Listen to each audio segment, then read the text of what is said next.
de votre invitation. Bienvenue à toutes et à tous. Mes chers amis, chers collègues qui vont débattre avec moi, bonsoir. Donc, d'abord, je tenais à remercier la Provence de faire vivre la démocratie locale. J'avais salué l'initiative lorsque j'avais été convié. Il me semble important que ce type de débat puisse avoir lieu pour éclairer sur les enjeux de notre commune.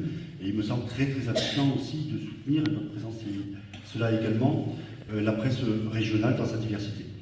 Alors, qui suis-je? Alors, beaucoup de personnes certainement me connaissent, mais je vais me présenter à nouveau.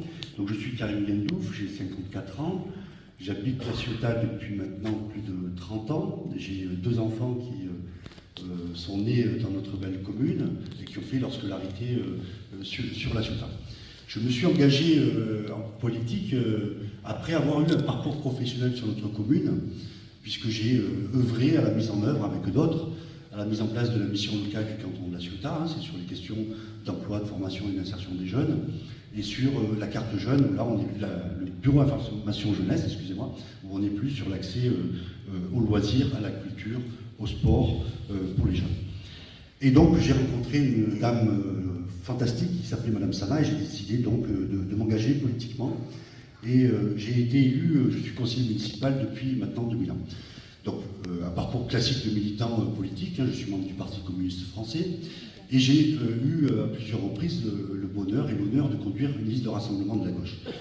Alors je fais le lien et la transition tout de suite. Alors la liste que nous sommes en train d'élaborer, le projet que nous sommes en train de construire, qui est en cours de finalisation, est clairement ancré à gauche, et la liste qui va voir le jour dans les semaines qui viennent, elle n'est pas complètement bouclée, bien évidemment, elle est issue d'un travail qui a été effectué depuis 2020. Depuis 2020, on a un collectif d'hommes et de femmes qui ont œuvré, travaillé l'ensemble des conseils municipaux, qui ont participé à un certain nombre de manifestations pour approuver ou désapprouver des points importants sur les enjeux de notre commune. Et donc ce sont des gens qui ont une diversité politique ancrée à gauche, des gens qui sont plutôt de tendance socialiste, de tendance insoumise, de tendance communiste, de tendance écolo, mais également des hommes et des femmes qui sont investis dans le syndicat, dans le mouvement associatif. Voilà ce que et La Ciotat nous rassemble, puisque le nom actuel, on n'a pas changé, parce qu'on ne change pas finalement une belle équipe qui a fait un score honorable des élections municipales. Je suis trop. Alors, mes priorités, rapidement. 30 secondes. Mes priorités, la question du logement, la question de l'école, la question du transport public, la question, bien évidemment, de la santé, les questions